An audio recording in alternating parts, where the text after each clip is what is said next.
Hi, folks. Welcome to another episode of Film Study. This is Ken McCusick, and it's time for this week's Friday Morning GM. As it's been the last few weeks with Voss starting his new restaurant, we're joined by Matt Ruff. You know him as @KidRock20 on Twitter/X. Matt, how you doing? Doing great, Ken. All right. Great to have you on again. Appreciate you doing what you do. Ravens have a number of moves. They've re-signed some people, largely from their own group, a couple from outside the organization, or one anyway. And then they have other players who have left the organization. We're going to go over that today. And then we'll finish with a couple of moves we'd still like to see from each of us. Ravens have had a busy early part of free agency, wouldn't you agree, relative to what they normally do? Yeah, tons of action. I think it's been super exciting, but I think they're doing exactly what they need to do. I think EDC has the team in a good spot. So happy to see what they've done so far. Yeah, and obviously Ronnie Stanley was the biggest part of this. We've already talked about him on last week's show, so we're just going to talk about the moves that happened since last week. And let's start with a really unexpected one, the re-signing of Ben Cleveland. We believe the deal to be for 1 year and near the vet minimum. I have not seen that officially yet from any source I really trust. There may be some guaranteed money in the deal. That's always a possibility. When you're bringing a player to camp, he doesn't want to just have a camp tryout. He wants to have some guarantee in there if he has to move on. But given the circumstances, the long-term Harbaugh doghousing of Ben Cleveland, and then furthermore the recent DUI, are you surprised at this signing? Very surprised, although I'm actually pleasantly surprised. So I think that going back to the draft when Cleveland was taken, I think it was in the third round. I believe he was one of Harbaugh's starred players, right? So he was someone that John wanted. You would think he'd be able to get on the field quickly. Obviously, he has enormous size, and you think he'd be able to plug in right at guard. Was pretty surprised to see he could never really get on the field for more than just a little stint here and there. And, ultimately it seemed like his career as a Raven ended with a whimper. But then with all of the offseason shenanigans that happened, it seemed like he was having a hard time getting on a team. And the Ravens said, hey, we still like this guy. We think he's got a lot to work on. I wonder if we could bring him back on a really cheap contract and have him back up just about every spot on the line, probably aside from left tackle. I don't know how comfortable I'd be with him at left tackle, but I do think you could plug him in just about anywhere. And if you can get him at the vet minimum, we lost a lot of depth. I think it's a great signing, and I'm really happy to have him back. Yeah, I'm happy as well. Very disappointed, obviously, in the DUI and kind of the trajectory his career has taken. But it's a weird twist of fate that he's the Ravens' most versatile lineman now. It was Patrick McCary. He's gone. And the other guys they have behind them, they don't know who they're going to draft, and that'll be two of the roster positions, I believe, will be taken by draftees. But I don't see Samac as a particularly versatile player. He's certainly not a guard, inside-outside guy. He might be a guy who could see some time at guard. And then, could Voorhees play another position if they brought in a new draft pick to be the starting left guard? It's possible, but I think Cleveland is the guy who gives you that most versatility, especially after spending time at center and right tackle. The center during the regular season, actually, and right tackle during the preseason. I think he does it. So interesting thing, good chance for a nice redemption story from him. And I still kind of think the move is a stopgap to allow development of the draft picks. Voorhees, I don't have really the same hope that Samac is going to be a player, but he might be. And if so, you give him another year to develop with Cleveland there. And I think Ben's future with the Ravens is still very much up in the air after 2025. Yeah, the way I see it is, it appears that Cleveland's going to be going through some big life changes with his marriage, and obviously he had the issue with some of the drinking. I'd like to see him take this as, I've got a second chance now. So I've been with the organization. I know the scheme. I know the coaches. I know what I've needed to do. Maybe I haven't taken it as seriously as I should have in the offseason, but now maybe I don't have as many distractions. And I know that in order to stay on the straight and narrow path, I've got to be in the gym. I've got to be studying film, and I've got to really be making this my career, my life, instead of doing it as something that you're kind of maybe half-assed doing, and not accusing him of that, right? But maybe he could step up his game, his study, his conditioning. And I wouldn't be surprised. I've seen a lot of guys go through this in life where a couple life circumstances really nudge them either to the better or for the worse, right? So you can go either which way. But if you make it for the better, I wouldn't be surprised to see him in camp as someone who's really putting on a clinic, right? And is knows where to be, is fit, in shape, and is coming to John Harbaugh and saying, I'm ready, right? And maybe that doesn't mean week one he's playing, but you know how quickly injuries can happen. And I think that if he puts himself in the right circumstance, he can really use this as the linchpin to getting a lot of money and a good job after it. Probably not with the Ravens, but this time is as good as any for Ben. That's true. And, a year where he's sitting on the bench and plays 50 snaps or whatever, and I forget how many he played this year, but it wasn't many. I mean, his total number of snaps was small. I might have it in here somewhere in my notes. Anyway, not many snaps total played this last year. Most of them as OL6, a few at center, a few at guard, but not a guy who is seen a lot of time. If that were to happen to him again, I don't think there's a big contract out there waiting for him. I'm not even sure if there's a small contract, but the Ravens have so many coaching tentacles out in other teams that there probably is somebody who would take a chance on him. That if a lot of people know you, probably somebody likes you. Is one possibility in this league. Let's move on. Tylan Wallace, a 1-year, $2.1 million contract. Now, you and I talked about Tylan before as being a guy that we were afraid, I think in both cases, would get a better offer than something just slightly above the vet min. I look at this contract and I'm like, this is an Anthony Levine level contract, something you give to a quality special teams player that you want to be a special teams leader. Yeah, I thought that this was, I was afraid he was going to get between 4.5 a year or so. So a 1-year, $2.1 million deal with $420K guaranteed. I was very shocked. He's turning 26 in May. Was very happy to have him back at that price. I think he adds a lot to the team, doing the dirty work behind the scenes, the run blocking, special teams play. I think it's good to have people who have been on the team and with the coaching staff for a longer period of time, as opposed to always turning over the roster. It's good to have people who have been there and can teach the young guys what to do. I think Wallace had a great year receiving. We've talked about how some of the punt returning, I think, was fairly sorry from the Ravens as a whole this year. But to get him back on a deal like that, I think is a fantastic move. And, frankly, I was wrong. I thought the market would be a little bit higher for him, and it appears it wasn't. So I'm hoping that maybe a little bit of his financial loss is the Ravens team gain. And, all you need is one unsung hero to make a play or two in some of these games where we've lost in very close fashion. And, he did make a big play on that last drive to make a difference. So I'm happy he's back and, want to see what he can do going forward. Of course, a huge play against the Rams as well to win the game on the punt return in 23. But there's a few things about this that are surprising. The first is that Wallace and his agent really didn't seem to want to drag this out and go for an after the draft position. So he kind of felt like it was more important to get a pre-draft slot. That's interesting. He's a guy who brings the Ravens broad value, by far the Ravens' best run blocker among their wide receivers, does a very good job of keeping his feet in level 2, positioning off, sealing off a guy. And he's not Miles Boykin's size. So he's got to do this more with feistiness, to basically maintain that. And the Ravens have a bigger receiver in DeAndre Hopkins, who's been a kind of a lackadaisical run blocker the last few years. He is a guy that I'm really hoping the Ravens turn around, but it might be some leadership by example from a player like Wallace, who obviously is not competing with Hopkins directly for receiving snaps in the same way, will make Hopkins pick up his own game. And I think in general, the coaches are not going to let Hopkins get away with it, but I hope that is a positive impact that Tylan Wallace has on the rest of the receiving corps.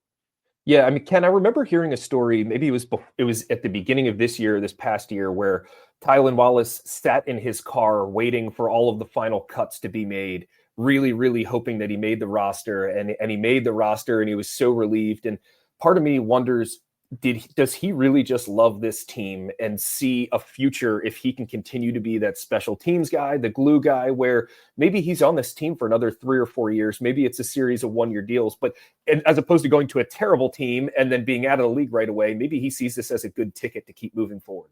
Yeah, it's the survivor method, the Anthony Levine method, Albert McClellan, whatever.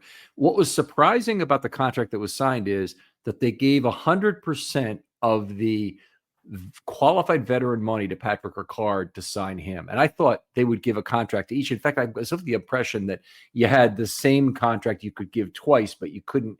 They've either changed it or it was always this way, and I just was ignorant of it. You have a certain amount of total qualified veteran money you can use in a given year. Wallace is on track. He's got a deal this year where he made over the minimum by about $700,000 is the total. That's all void money, effectively. It's added at the end of his contract. But it could be that if Ricard is not with the team in 2026, and I guess it's still to be hoped that he will be, that he could slide into some of that qualified money because he'll be one of the few guys that has been here for the amount of time necessary to get that. So good possibility. Does a lot of things for the Ravens, and I don't want to minimize what he does as a receiver here because he had 16.1 yards per target, which is the highest ever for a Raven if you define the snaps properly. It's 1 year from Sammy Watkins where he had a good number, but Wallace was at a ridiculously successful receiving year in very limited opportunities. And I think he's a guy who brings fresh legs to this offense. It's a nice deep receiving core. I think guys 1 through 5 and potentially a draft pick will all see some playing time. You've got another wide receiver in Tez Walker who should make the special teams unit and should play some. And then you've got the big three. I think the more fresh legs you have, whenever you have long drives, those cornerbacks start to huff and puff, and the new receivers come on the field and they go, what the hell?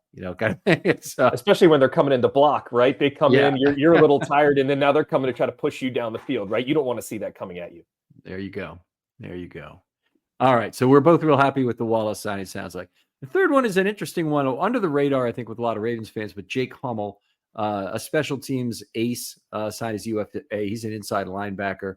That contract, by the way, very likely to qualify for the comp formula, but I guess it could. And maybe it's one that gets offset by the Deontay Johnson signing if that were to ever occur. Hasn't yet.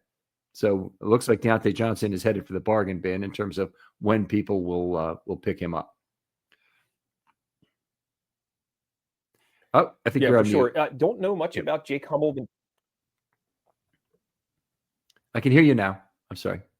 I'm back in. Oh, sorry about that. They're having some thunderstorms blowing through the region here, so it might be giving us a little bit of trouble here. But don't know too much about Jake Hummel. Been trying to do some research on him. I do like the fact that we're getting younger than the Malik Harrison, Chris Board piece. Would like to see him be able to step in and really provide value on special teams. I trust the Ravens to scout these special teams players. So this is one of those instances where if EDC and Ozzy and John have watched the film on him, and obviously their whole other team of scouts that are doing the scouting, then I'm excited to see him come in and see what he can do. I wonder, is there any room for him to come and play on defense in any sort of role? What are your thoughts on that?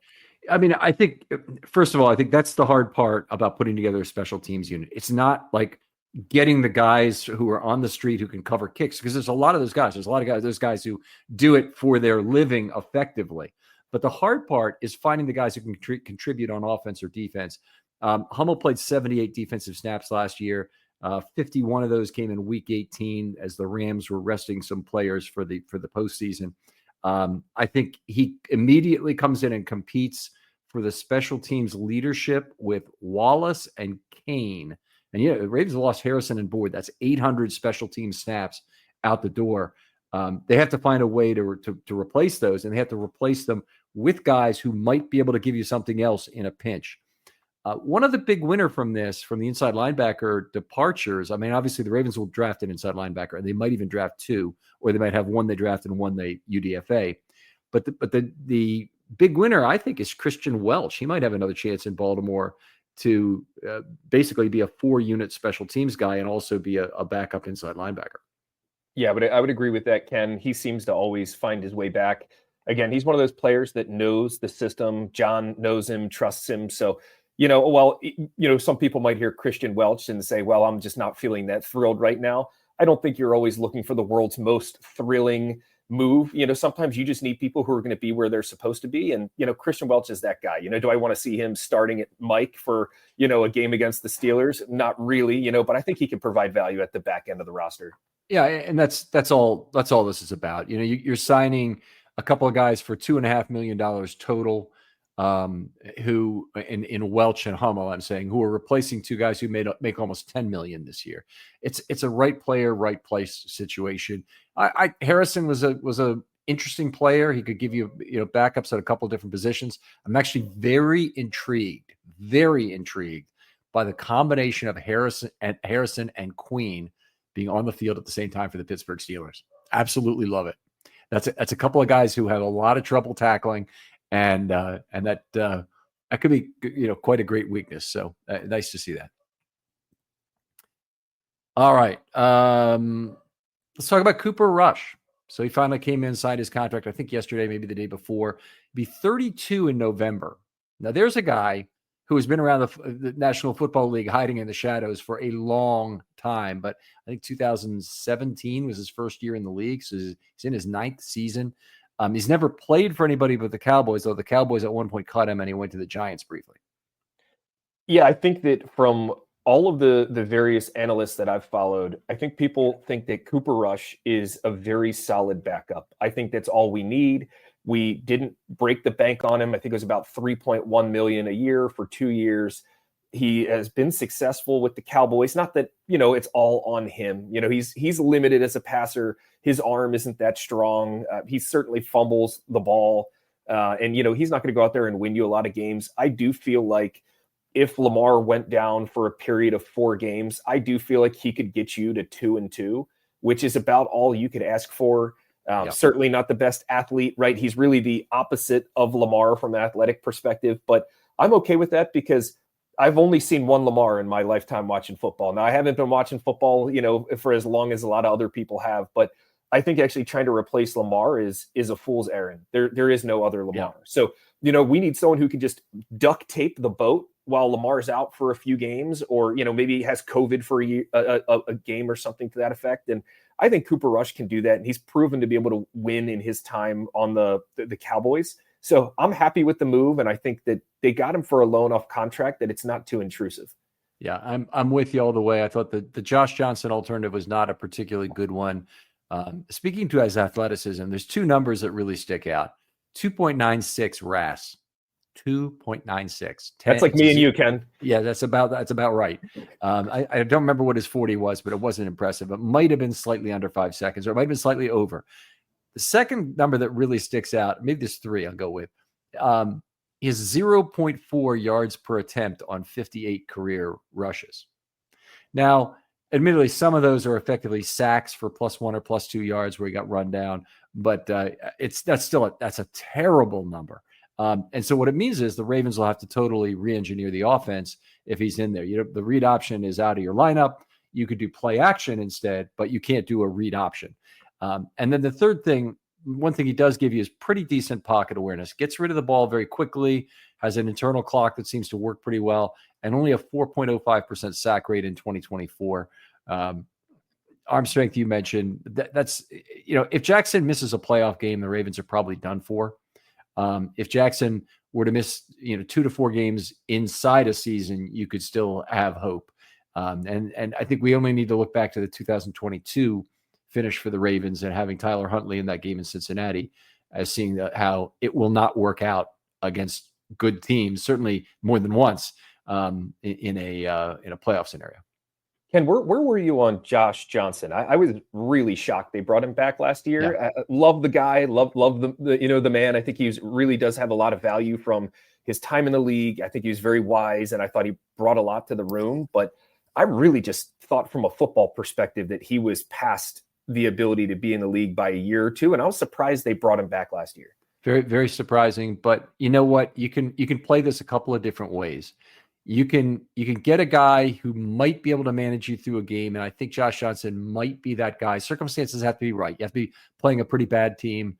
Your defense has to basically take care of business. Your offense otherwise needs to not be completely neutered by the fact that Josh Johnson is on the field. I think he might give you that. And the ultimate objective you're going with when you have Josh Johnson is you're going cheap. So you're getting him at absolutely the vet minimum. You're not paying him anything more than that. And he's there to basically save you salary cap because the season is lost if Lamar is lost anyway.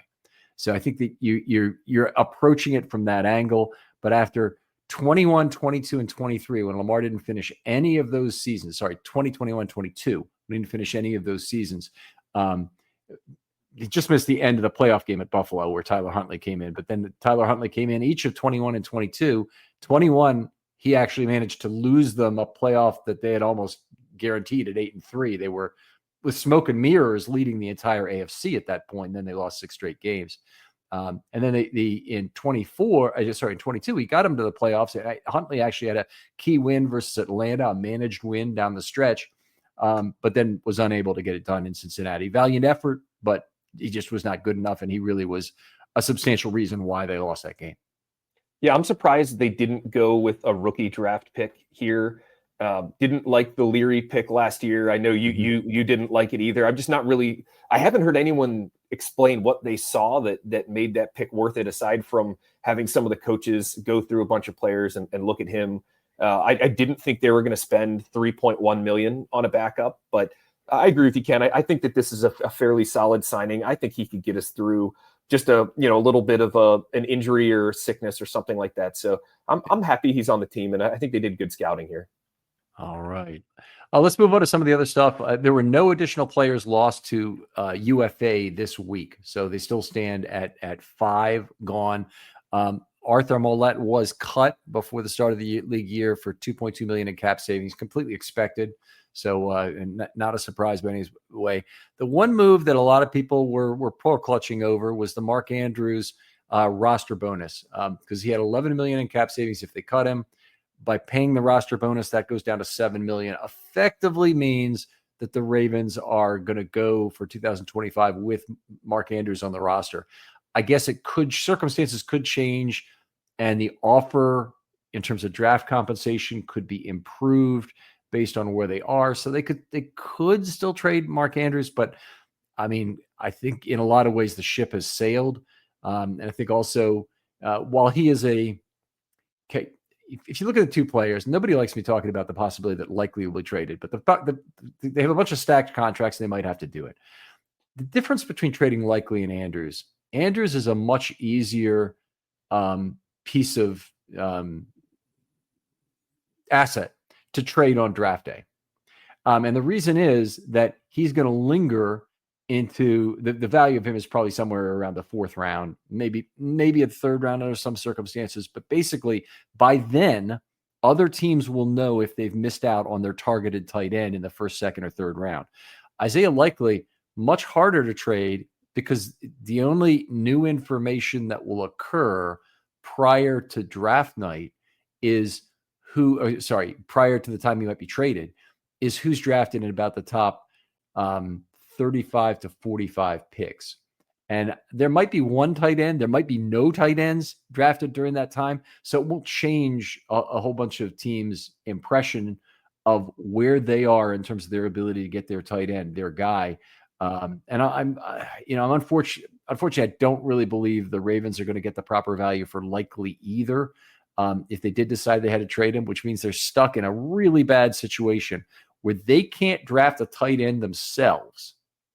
They can't really draft a tight end because it'd be the 4th, and they'd have to cut somebody probably or carry a 4th tight end, which is not a good idea.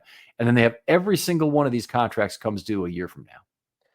I agree with you, Ken. I think the only saving grace is the fact that if you let Mark play out this year and he does well, he could probably get you a comp pick in the offseason next year.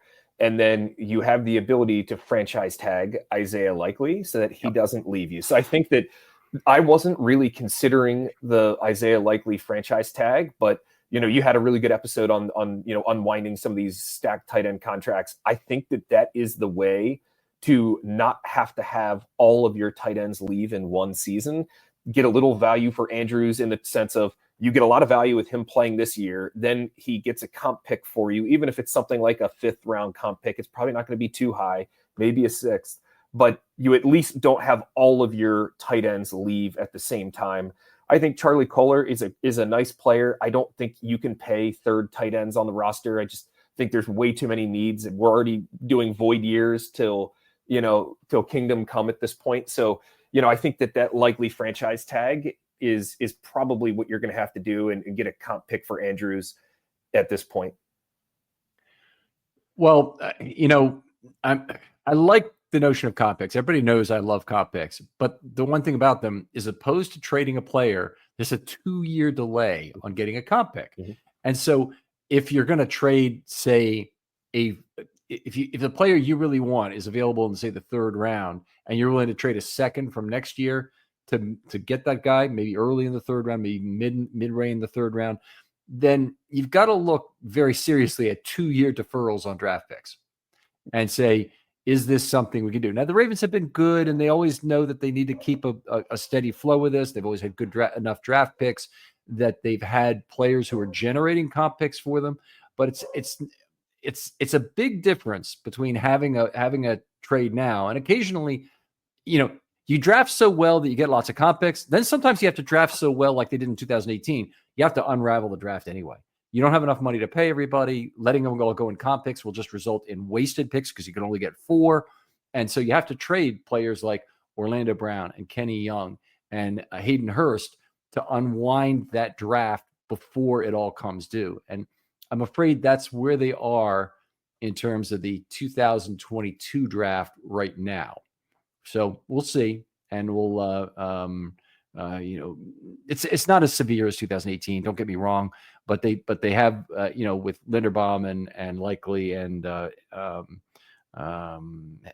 Hamilton and others, they have a deep draft from 22 that they're going to have to pay up on, and they just Travis Jones. It's not going to work out. They're not going to be able to keep everyone. You're better off trading this guy probably for a pick now than having him play the season, I think. Now, you can make the argument that's not the case, but probably my view is that they're probably better off just making the trade if they can on either player. And I'd rather trade Andrews, of course. I'm much higher on Likely's future than I am on Andrews, but there's a big difference in value there. And I think there's every indication they've really already tried to peddle Andrews. Yeah, I would agree with that, Ken. I think that Likely is certainly the bigger trade chip. Off the cuff, if I'm trying to think of what's the lowest I would accept for Likely or Andrews right now, right? Just to play the game, I think Likely would be a low 2nd round pick is probably the lowest I'm willing to go, and Andrews is probably a middle of the 4th round is probably the lowest I'm willing to go. Maybe bottom of the 4th round, but it doesn't feel very good to me. What about you, Ken?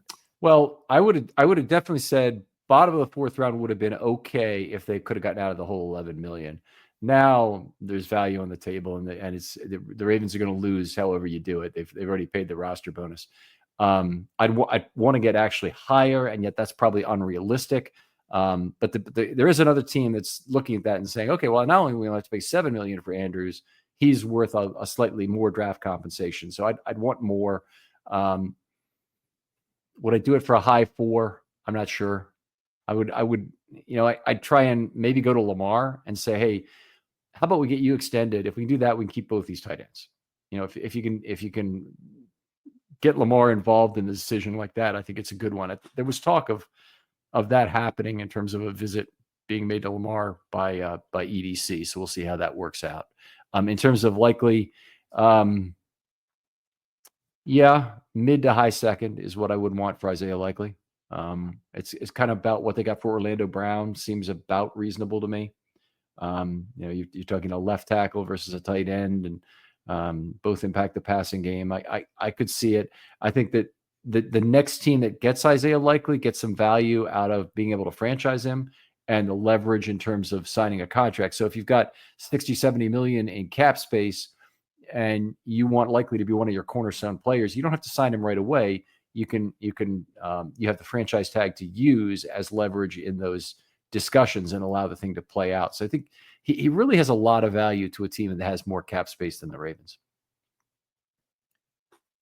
All right, let's go on and look at a couple more players. Let's go through the outstanding UFAs, and I've got a percentage chance on each of these players returning. Nelson Aguilar, I'm at 5%. What would you say is his chance to return to the Ravens? I'd say very low. Agree with your percentage. I don't know if I want to use a roster spot on Mhm. Nelson. I think that's more the big thing. I do think that there is some value in mid-season. Someone gets hurt, you need him to come in, right? I think Aguilar has value. I'm not trying to just dump on the guy, but I also just I want to get a young player in there. I want to see what they can do, and if in 3, 4, 5 games you're like, wow, this just isn't working. Maybe you IR the young wide receiver, bring in someone like Aguilar, but I don't want to go in with him being the the fifth option on the books here. Okay, I'm with you too. I think they need a draft pick for that 6th wide receiver spot. I wouldn't want to compromise on that. I want to get younger, but I do think Aguilar would be a good practice squad inclusion if it could be done. I'm not sure it can be, and he could be a good guy to have on speed dial in midseason too. Deontay Hardy, percentage chance to return. Pretty close to 0. It was very odd at the end of the year. Seemed like we really could have used him, and he couldn't get his mind right or something around That's playing. what was said, yeah. That's pretty damning, Ken. I mean, if you're working with someone and you're saying, hey, they can't even get their mind right to do the job, I mean, that's probably about as damning a statement as you could make about a coworker. So, Deontay, I'm with you, Tyler. Deontay Johnson, percentage chance to return. I hope 0. It has to be 0. I hope it's 0% to the closest percent, but we'll see how he flies out. Josh Johnson. I'd say about 0 now that we have Rush. I think that there's still, I mean, I'd say there's a lot less likely of a chance that we draft someone now that we have Cooper Rush. But I don't know, maybe on the practice squad, I could see him if they wanted him to provide value there. But I would just hope you'd go with someone who could provide some more benefit from playing. I'm at the same point. Right now, they've basically decided on all of these guys so far. Josh Johnson, I think, could be a practice squad quarterback potentially. Depends really what he wants to do with his life. If he wants to hold a clipboard, be around on the practice squad, not be in uniform on game day, but be wearing, Ravens gear. By the way, this is really interesting. Jeremy Lucian told the story on the show that they put out gear for everyone, and the practice squad guys who are on the sideline have their own uniform. It's just different. So they wear, a Ravens sweatshirt or whatever is appropriate, I guess, to the weather under the circumstances. But it was an interesting story. But I think Josh Johnson could be a clipboard guy, and could be if he had a special friendship with Lamar, that basically he was a guy who could talk to him the same way T. Martin could say. Then I think there'd be a lot of reason to keep him around. But otherwise, I'm not seeing a lot of reason. Christian Matthew. Now he's a defensive back, probably best known from my point of view for the way he beat up Tez Walker in the preseason last year. Yeah, I was going to say, if you're looking for someone to just maybe kick the ass of a receiver with a couple hard hits, maybe you could argue hits that were a bit too hard to be done in the preseason. He almost kind of reminds me of one of those the guys in hockey that they call goons who can't really play hockey, just comes in to kick someone else's ass or protect your player. Christian Matthew's perfect for that. I don't really see him as an NFL level talent. Yeah. All right. Steven Sims now returns some punts for the Ravens. Nice 15-yard reverse in the playoff game. What do you see? Percentage chance of him returning? I think to start the season would be very unlikely, but I wouldn't be surprised if, you could have maybe a 25% chance of during the season, some guys get hurt and you pick him up and he already knows a little bit of the playbook and he proved some value. I liked him, but again, I'm still looking for the Ravens to just get better at those punt returns. And I feel like even, he didn't improve it all that much. He had some weaknesses in his game. So whatever the Ravens need to do, I'm sure they've got people looking at it, but I think they definitely lost some real field position in several games from having that punt game just not be where it was. So I think they're probably just looking for something new. In this case, in terms of getting a punt returner who can add some value, I do think they're going to be looking for a corner or a wide receiver who has that in his game. Maybe a safety also, if you got a free safety who might do it. But I think those are the 3 positions that you look at and say, okay, I want to make sure this guy can play his primary position first. Is he a guy who can play corner? Is he a guy I want to take a chance on at being a wide receiver down the road? And then you say, okay, now is he in the hunt to be a punt returner also? And you hopefully that works out. But it's got to be a cart leading the horse thing. And the punt return, horse leading the cart thing. I think the punt return is always the cart to me. Yeah, I would agree, Ken. And if I'm Rasheen Ali and I want to make this roster, and I'm Keaton Mitchell, I think Keaton Mitchell will make the roster. But I'm looking at those two players for someone who can they dedicate a lot of time in the offseason to the punt returning piece and come into camp and make sure the coaches are on notice that they're ready to return punts. They're wiser. They know what to do. And you're looking for a spot on the roster. Again, I'm not as concerned with Keaton Mitchell, but especially with Rasheen Ali. Hey, you come in and you can show this, and hey guys, you're going to want to be carrying 4 running backs because I'm going to be able to perform this duty. I'm going to be able to play on special teams. I think he can find a lot of value there. And for guys like Ali, you need to make sure you're bringing value when you're at the fringe of the roster. So I'm hoping some of the guys who maybe we'd like to see on the roster can bring some additional skill sets to the table. You make a good point there, and particularly when you're proposing running backs for a punt return role, the punt and kickoff return roles are very different. So first of all, the kickoff return role, as defined in the NFL under the current rule set, is a split field responsibility. Okay, so you have 2 guys back. You're basically always moving forward to find the football, and there's much less of a tracking issue with the football when you're one guy who has to only cover a half field always coming forward. It's much easier to get to the right spot, get under the ball, and hopefully to explode out of your stance. But that's one of the things I look for in camp as I look at which guys are getting under the ball, particularly on punts, and they're there before the ball gets there, and they're not only cleanly catching the ball, but they're exploding out of their stance. So you don't want a guy who's basically drifting back, catching the ball over his shoulder and disadvantaging himself in terms of his ability to start his return. Most kickoff return people, that's not a problem at all. They get under the ball, they track it fairly well. They've got a little bit of additional responsibility in managing the sideline and try and get those penalties that put the ball at the 40-yard line. So it's not, and watching for the goal line and all that stuff. It's not like there's no additional responsibility there relative to the punt. But the punt job is a much more difficult job in terms of getting under the ball, getting to a spot, knowing when to let it go, knowing where you are on the field in terms of making a fair catch or just letting the ball go, all that. I don't think Keaton Mitchell, as fast as he is ever going to be the right guy for the punt return job. And I'll be really interested to see, though, in camp, is he taking reps back there? Yeah, and look, this is something you can work on in the offseason, Ken. You can study film, watch every punt that was made, and figure out how to get better. I mean, like if you're Tez Walker, right, and you want to start getting a bigger role, I'm not sure if Tez Walker is going to be a good punt returner, right? Yeah. And I'm just a lay person. But what I do know is if you want to catch John Harbaugh's eye, you come in with a lot of study, a lot of practice, and you do the right thing every time in practice, he will notice. So for these guys at the lower end of the depth chart, you want to make sure you're active every week.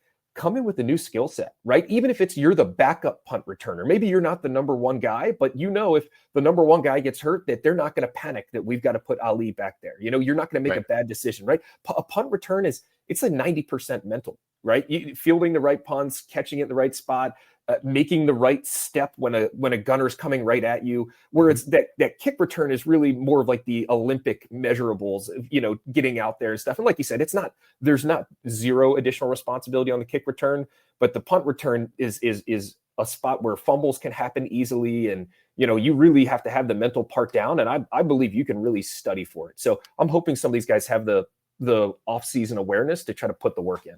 Yeah. You definitely have to travel a lot further to get the football too, as I think the key things. Let's keep going.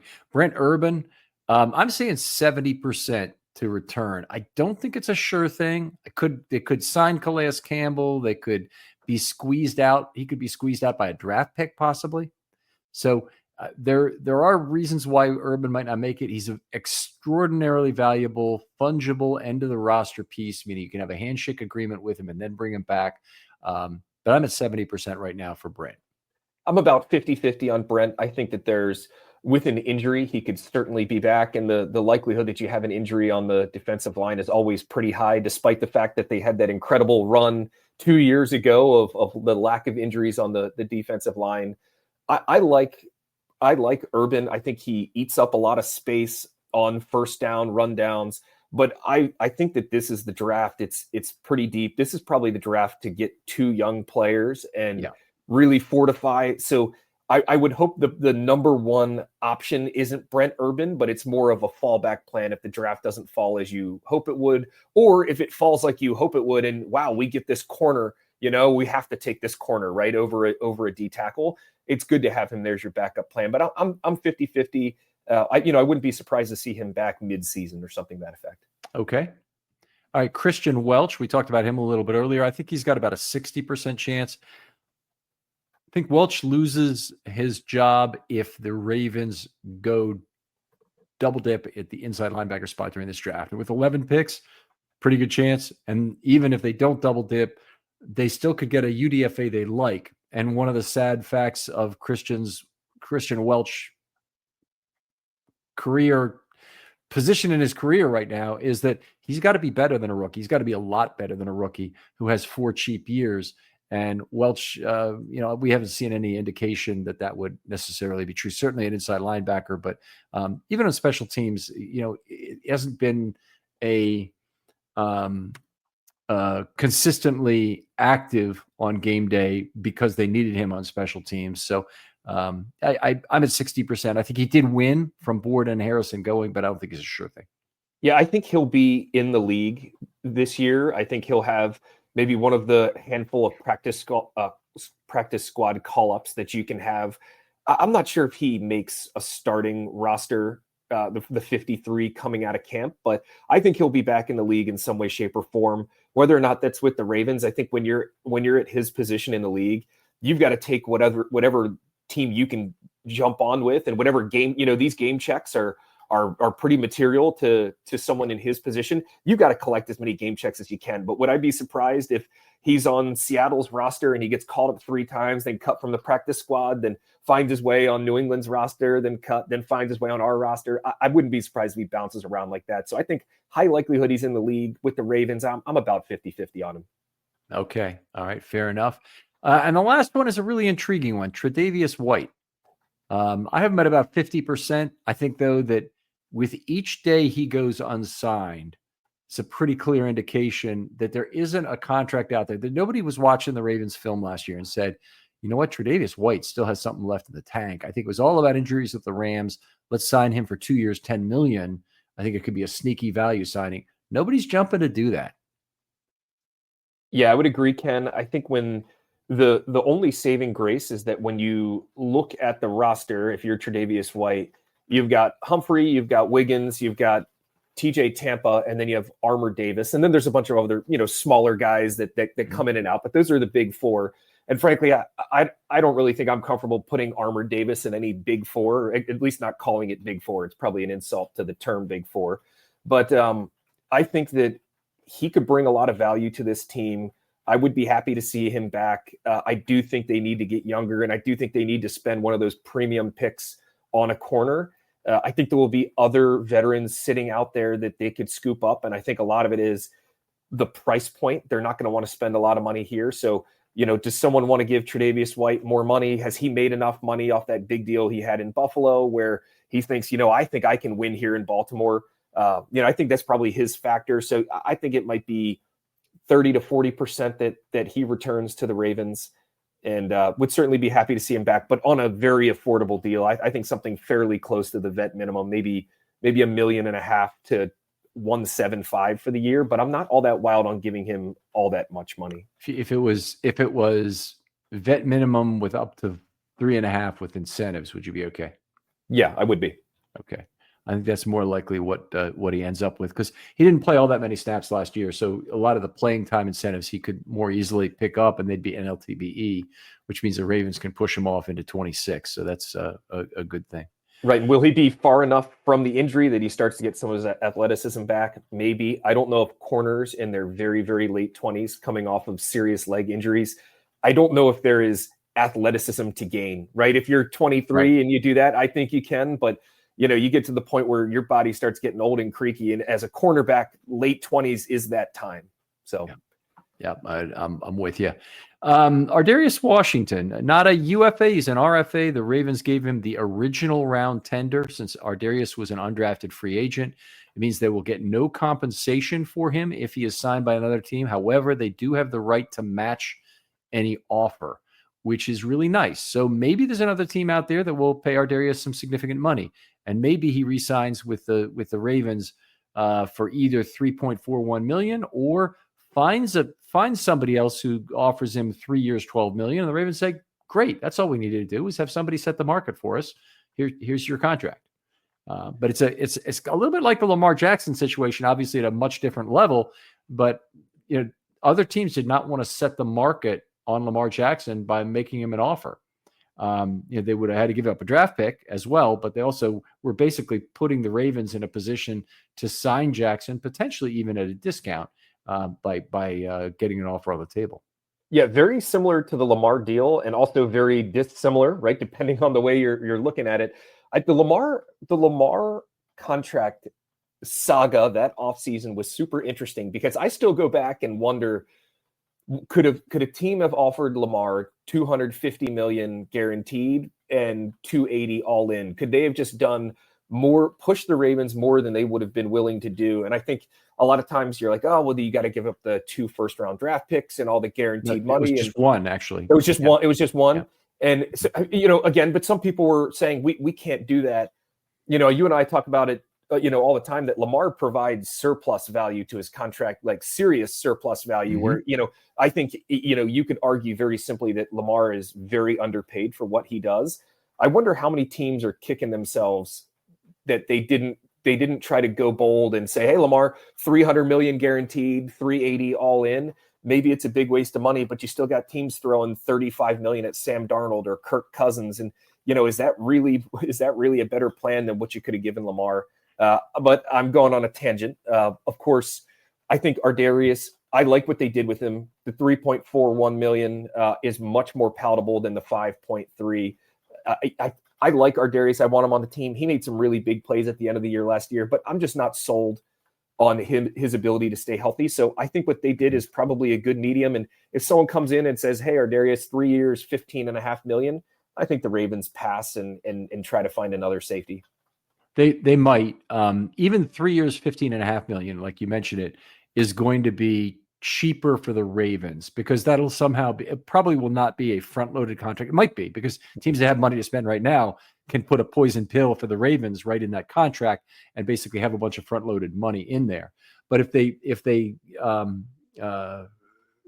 set the contract up in a typical sloped way and they offer 3 years, $15.5 million, I think that might be a better deal for the Ravens than $5.35 million for 1 year only.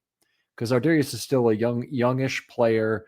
Your second 2 years basically going to be more expensive just because of cap growth. I think it might be okay. Don't know if the Ravens would do it. I think they might pass. There's a number they'll pass out. I think $18 million. I think they pass, but I'm not sure that $15 million they pass. So it'd be interesting for a 3 year deal where their pain point is.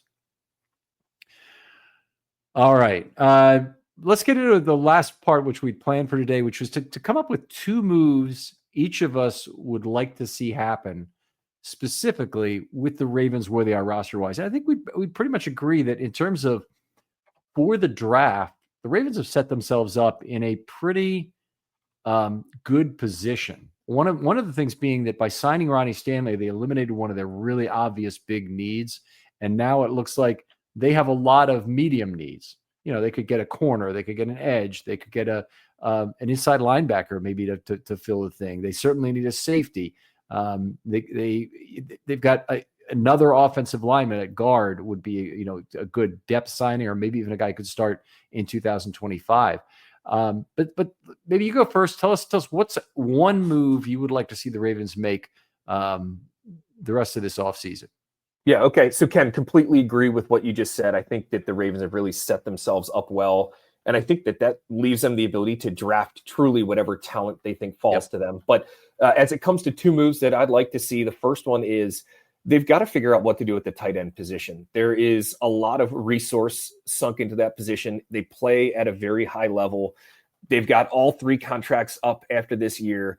I don't know if they necessarily need to have a move figured out in the next day or 2 that we're aware of, but I think they really need to have a plan, whether it's a trade lined up for Andrews, a trade lined up for Likely, the assumption that, hey, we're going to use the franchise tag on Likely if at the end of this year. I agree with you that there's kind of a time value of money component with the comp picks. They're not immediate; they are deferred, which reduces their value for sure. But they would really do well by themselves to get that plan in place. And I'm sure they have the plan in place, but we may not figure it out just yet. But I'm hoping that coming out of the draft, coming out of that weekend, that we have a much clearer picture of what they're looking to do here. All right, with you on that, of course. And since we talked about it earlier, I don't think we need to go any deeper into that. But I really would like them to be able to draft a tight end this year. Also, a guy who was hurt the entire year last year, but I think still has some potential value, is Kadir Ishmael. And he's kind of the forgotten man because he was injured more or less the whole year. Quarterback at Villanova, came in as a wide receiver initially with the Ravens. He's a very big guy.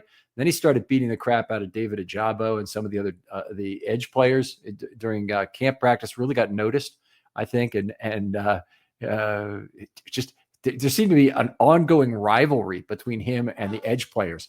If you can get the edge players of the Baltimore Ravens to give you that kind of attention, and Odafe Owe is taking the time to teabag you after he knocks you on the ground once, you did something right. So he's a guy I think still potentially has value, probably starts the year on the practice squad, probably comes to camp, although I'm not sure what his injury situation is.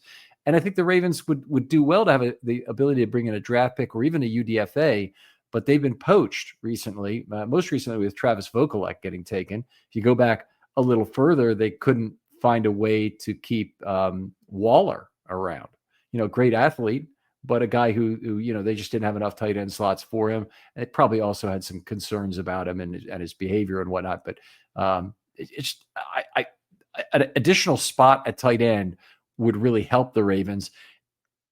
The one counter argument I would give to that is that the Ravens are really using the tight end position to get additional receiving snaps that might normally go to a wide receiver on another team. And so you need to have more depth at that position. And when you need more depth, you also need more fresh legs. And so having two guys is good. It's just I can't justify it for 138 total targets, even when those 138 total targets over the last 2 years combined have produced a passer rating over 143. Yeah, that's incredible. Do you think Kadir Ishmael can get to the point where he truly has a tight end body? I mean, going from quarterback to receiver to tight end, I'm hoping he's put in a lot of work to just get a couple more pounds on, maybe 10 or 12 pounds, and still be able to move. If that's the case, you could see him really start to get noticed more in practice. And if he was getting attention from the Ravens defense last year, another 10 or 12 pounds of bulk and meat would probably allow him to stand out in the preseason, and it might force the issue for the Ravens that someone might be looking at him if they're not going to sign him. Yeah, absolutely. And I think Kadir is also the kind of player, even though he has atypical size for a special teams player, might be a guy you could find a spot there for. Usually you can. Usually you can find your space for tight ends on your special teams units. He's not like a Tommy Streeter kind of awkwardly tall. Or a Jaleel Scott, say. He's a really athletic kind of tall, so it bodes well. All right. Anyway, I like your first selection. Let me move on. I think they need to sign a veteran outside cornerback. I don't think the Ravens need to focus on fixing the slot because they have three guys. They're three hyper versatile players, all of whom slot is one of their potential responsibilities in Humphrey, Hamilton, and Washington. So I don't think you address the slot. I think you go at outside corner where you have the potential to be shorthanded at some point during the season. And I'm worried about the number 3 spot, and I'm worried about the number 4 spot. I feel a lot better about it if Tampa is not the guaranteed number 3, but it can compete for the number 3 with another guy. I'd love to see Tampa get some snaps. Second year, be terrific if he got 200 snaps this year or a little bit more. But that also might not work out. And if it doesn't, then you need to have a veteran who's ready to step in and play. And the Ravens have done this in the past large number of times, picking up players like Josh Wilson and whatnot. Who's the guy they had the 2 interceptions against in the Mile High Miracle game? I'm drawing a blank on him right now. Corey Graham. Yeah. They picked up guys from other organizations who are underutilized and found a way to have them available for either slot or outside duty. I think that Tre'Davious White would make a lot of sense as that guy. He might come at the right price, but whoever they get, rotation, outside corner is the key, and let the slot position take care of itself among the combination of versatile players they have for it. Yeah, I'm not worried about the slot. Like you said, the Ravens can fill that role. You really need someone with the appropriate size and ability to play on the outside. I would like to see Tampa get in the game and get to the point where maybe we feel comfortable that he could move into a starting role next year or year 4. So that would be great. But I do think that they need one more vet there. I think Stephon Gilmore might still be available. Last I checked, it probably would be a lot more expensive than Tre'Davious White, for example. But I do think getting a little skill and experience there would probably really help the team. Armour Davis entering year 4. Are you okay with him being the 5th corner, or do you see really no reason why that should happen if they were to re-sign White, who I personally prefer over JAD? I don't want to give you the answer, but and also I expect them to draft a corner. I think they already have their 5 guys. Yeah, I am hoping that JAD is gone. I don't think that he's a 53-man roster player. I think he's probably in the 53 to 65 range, whereas as guys start dropping like flies during the year, he certainly has a spot on the roster, but he just seems more like a practice squad player to me who can come up mid-season. I would be pretty disappointed if he was on the starting roster.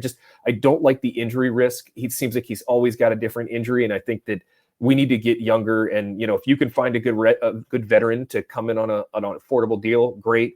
But you need to draft 1 and maybe 2 corners here. Yeah. With you, I mean, I think he duplicates a lot of what Brandon Stevens' weaknesses are. And just anytime he looks back for the football, the receiver is gone. If he doesn't look back for the football, which is usually the case, he can stay with them, but it's does not do very much to impede the football from getting to the receiver. Yeah, I don't know who the coaches were trying to fake out in the training camp this past year with all the JAD chatter. You would have thought that Muhammad Ali came back from the grave, but it was still JAD, and he had a lot of playing time. I think in that Cleveland game, the dreadful Cleveland game, and I just don't see it again. I'm not a trained scout, but I don't see what they're seeing, and I think now's the time with the draft picks to maybe spend a 2nd on a corner and then maybe spend a 6th on a corner and start getting that room refreshed a little bit. There are definitely, there was buy-in from some of the Ravens media, and some of it was really surprising in terms of the buy-in on JED. Now there's kind of 2 categories of reporters who are willing to look at things differently, or 2 categories of media attached to the Ravens who are willing to do stuff. So there's the media who are they are professional reporters and aggregators almost for the team. And those guys, oftentimes, Jeff Zrebiec is among them. It's not like Jeff Zrebiec doesn't have any ability to analyze the game. He does, but he does more of a job of reporting what is said and then trying to put some light interpretive elements on top of that than he does really otherwise trying to be an analyst of the game and do his own first principles film work and that sort of stuff.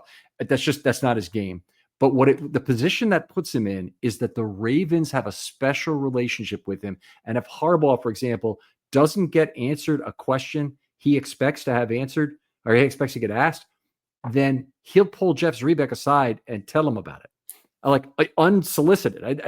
I've seen it happen. It's his relationship with the Ravens is very special. Luke Jones is probably similar. You've got other guys. I don't want to name every name and kind of classify them as one or the other.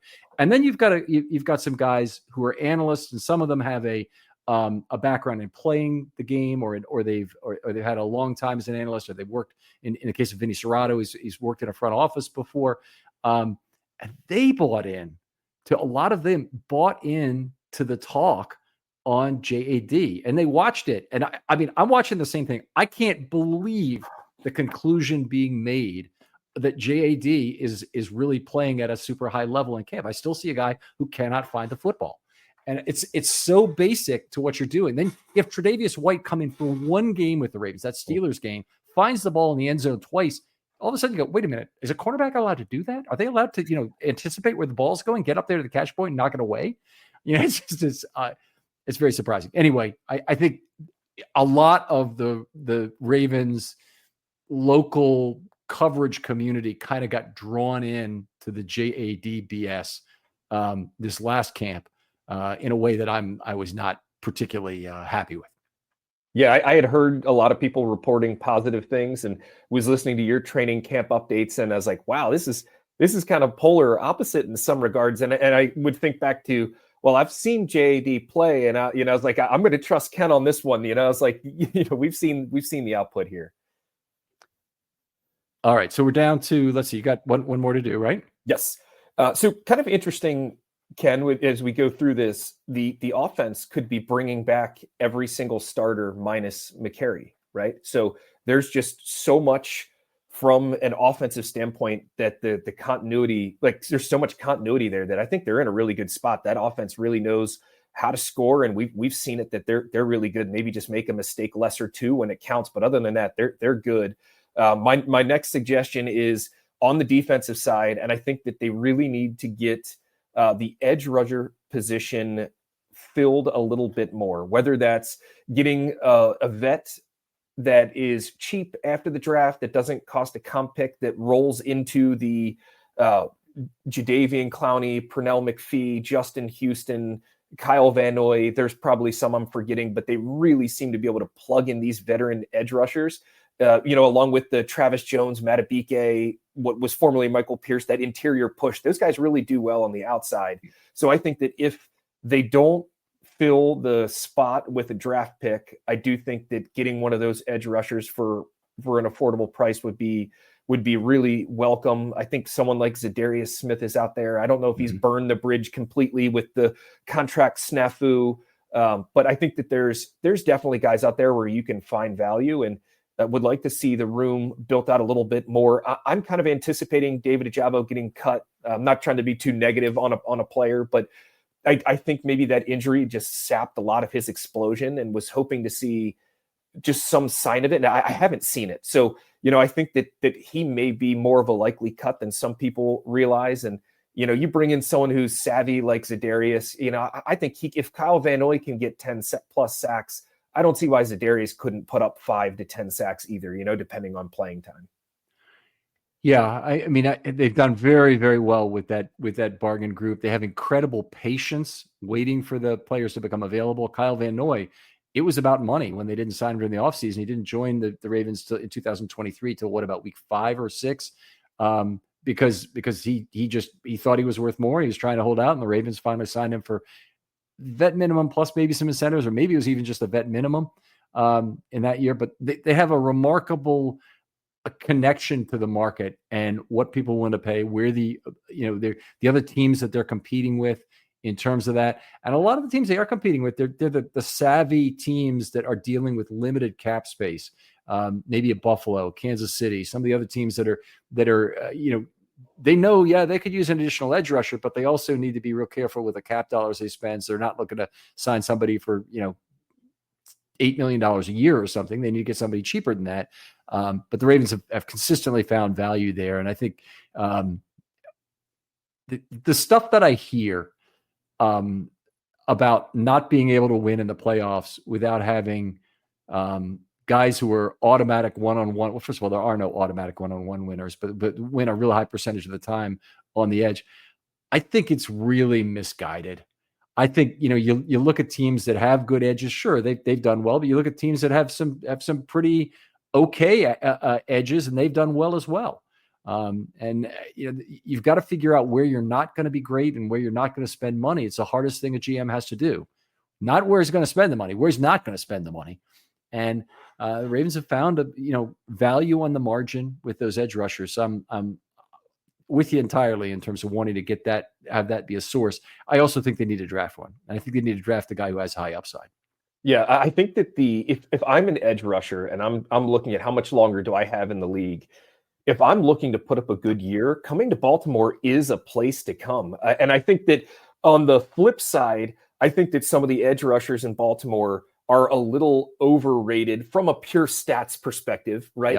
Yep. Maybe a couple of nerds like us wouldn't over or underrate them. But, when you see Owe and Van Noy putting up 10 sacks, would they be doing that if you just place them on another team? I really don't think that's the case. I think that the Ravens have a super special interior of Matabike, Travis Jones, and I love Michael Pierce. I'll still keep talking about him. I hope he's coming back, but I know that's not true. And then they have Lamar. And I feel like that the D tackles and Lamar are the true force multipliers. I know there's some other great players, obviously Kyle Hamilton, but if I see Matabike and Travis Jones in the middle and I see Owe and Van Noy across from me, I'm thinking I'm going to be able to come in here and put up a good enough season that I'm at least going to get another look in the league. And there's some people going to ask, why is Lamar a force multiplier for the defense? It's pretty simple, actually. Lamar gives the defense leads to work with. And when they have leads to work with, you can tee off as a pass rusher, and you can build your plan around how you're going to get after the quarterback. The quarterback's run threat is much less when you have a big lead. So anyway, lots of reasons why Lamar helps all 22 people and not just the 11 on offense.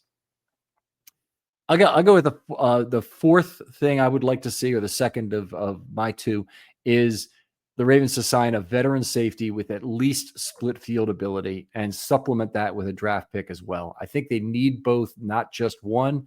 I think they're not looking for a special teams player specifically. I think they're looking for a true split field guy, a Geno Stone type, somebody who can play the back end well, has good instincts playing the back end, breaks on the football, helps them create some more turnovers. Obviously, they had a disastrous situation there for 10 weeks this last year with Jackson and Williams. Hopefully they get it fixed and they find another non-Eddie Jackson signing that's at a similar price, however, and can handle that split field role. It's a very limited role, honestly. I know free safety, ball skills, and really good instincts on the back end are not that common, but it is something, if you're specifically looking for that, ought to come cheap. And I think, again, you supplement that with a true ball hawking free safety in the draft, and then you have the ability to play Hamilton and potentially Washington wherever you want. Yeah, I'd like to see this as well. I think the Ravens really need to do some self-scouting around what has worked in prior years at this position and what really didn't work this past year, so they don't get themselves into that pickle. I mean, they lost a lot of games in part, and almost lost the two Bengals games in part of having such a poor safety tandem, Kyle Hamilton obviously excluded. So I don't think this is the hardest position to fill. I do know that, you and I on the show, we've looked through a lot of different safety candidates, and a lot of the safety candidates, they've given up really high yards per target. So the Ravens need to figure out what is going to work in our defense. How is Zach Orr going to use them, and make sure that we don't have this mess that we have last year. The Ravens were fortunate enough that they were able to play really well at the end of the year, and they did really well against Pittsburgh. And frankly, like we said, a couple of mistakes change here or there. They could have been in the Super Bowl, but they still blew some games early to a Cleveland team that they shouldn't have. They got chewed up by Las Vegas. You always say Oakland, I do too. So, but do you remember at the second half of that game with their Brock Bowers, the tight end, then Devontae Adams? Yep. I mean, it was sorry, right? So we can lose games and still get where we need to be, but the AFC is super competitive, and that might mean we're a third seed. And we don't want to be going up to the frozen tundra of Buffalo. We don't want to be going into Kansas City. We also don't want to be eclipsed by someone in our division because we just dropped too many. So, these games matter, and they've really got to scout themselves here and say, okay, we've only got, $2 million to spend. Who's going to fit what we're going to do, and stick to the system and play how we need them. Yep. Yeah. Well said. All right, Matt, always a pleasure talking football with you. Thanks again for coming on and doing this. Tell folks where they can talk football with you online. All right. You can find me at KidRock20 on Twitter. Thanks, Ken. Appreciate it. All right. Other folks out there, if you want to be on a film study short, great time of year to do it. We're starting draft content. I've begun the very arduous process of going through and trying to rank my players by position. That content will start to come out at the end of next week. In fact, the first show will be the 27th, I believe it is, the 25th, I believe it is, that I'm actually recording it. So shortly after that, the first shows on the top 10 draft candidates by position will come out. We hope also you'll join us for some of the 3 days of the draft. It is the best watch party you can have, and really something that we would love to have you for. Is an opportunity to interact. Sometimes there's even an opportunity to come on and ask your question directly on the feed, which will be streaming live. Anyway, I hope you'll join us on that. For Matt Ruff, this is Ken McCusick saying goodbye. We'll talk to you next week on Friday Morning GM.